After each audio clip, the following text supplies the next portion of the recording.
I used to work at Taco Bell. I was closing that night with other coworkers, and finally it was time to close up for the night.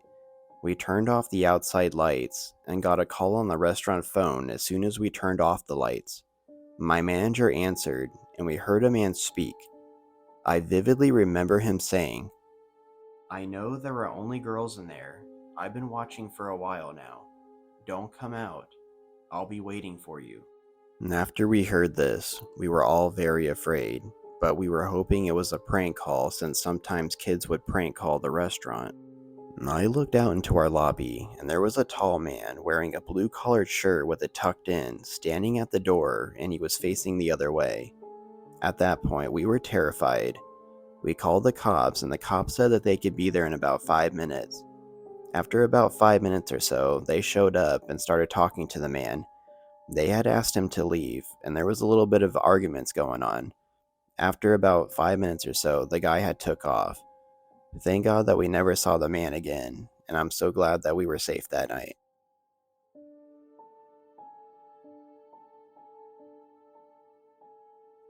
I used to work the graveyard shift at Toys R Us before Toys R Us went out of business. One night, I was stocking the board game section and straightening things to look nice. I left the section to stock another part of the store when I heard a loud crash of several board games falling to the floor. I walked back to the board game aisle and found that every single box had fallen off the shelf, all but one, a single Ouija board standing smugly on the edge of its shelf. I went to go tell another coworker about what I saw, and he was equally creeped out as I was. We decided to peace out early that night.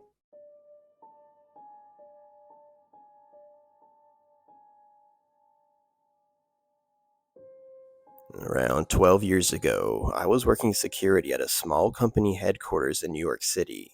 My partner for the night had called in sick, so I had to work from 12 to 6 all by myself. Now, normally this wouldn't be a problem. I just had to sit in the back room, watch some cameras, and occasionally head out for a sweep. Nothing to it, right?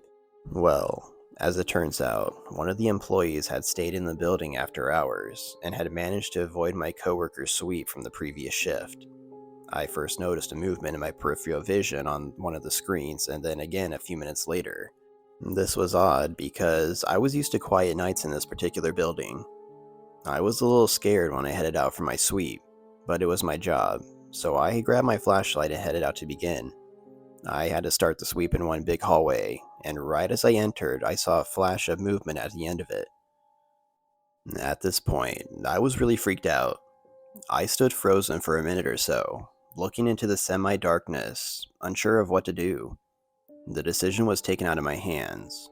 However, as I heard a gunshot resound down the hallway, in what was the scariest moment of my life, I slowly walked down the hallway to investigate.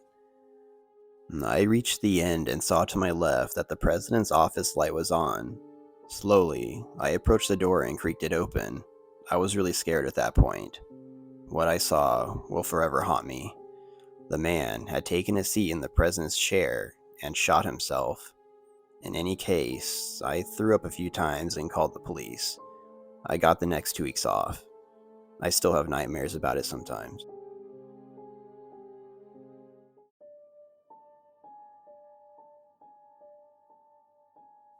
I used to work as a night watchman on a large property.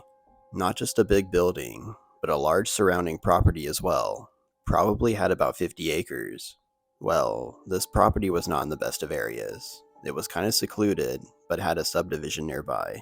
Anyways, it had a really long driveway that was gated. One night, I start my rounds by walking out the front door of the place, which was all lit up. As soon as I lock the door behind me and take a step, I hear a woman's voice scream, "Oh my god, somebody help me, please help me." It was up at the end of the driveway. It was somewhat faint, and I took 5 running steps into the driveway, skidded to a stop, and ran back inside to call the cops. They responded within a couple of minutes. They also responded with multiple police cars and even a helicopter. They found absolutely nothing, which bummed me out. I wish they would have found something. I still think that it could have been somebody trying to lure me out there, but who really knows? I try not to think about it to this day.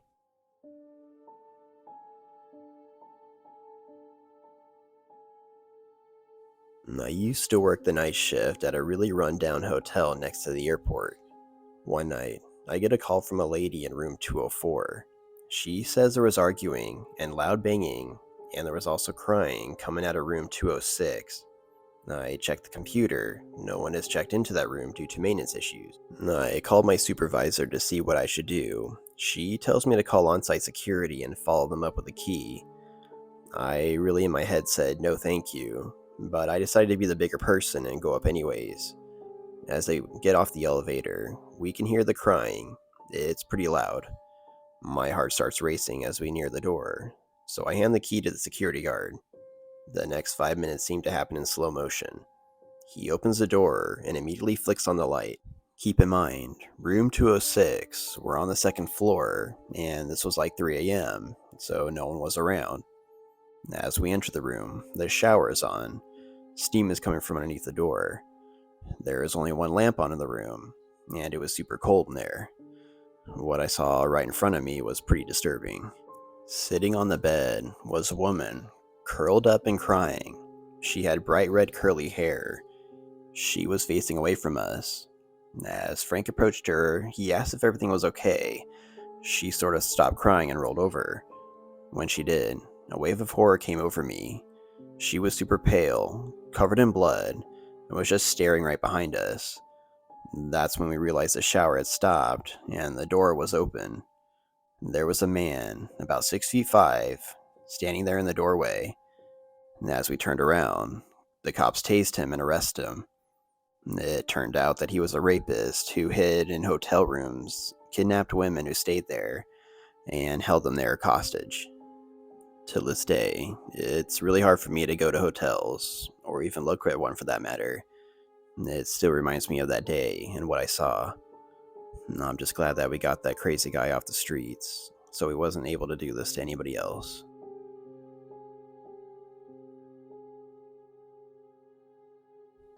I was working at a middle school as a night shift custodian.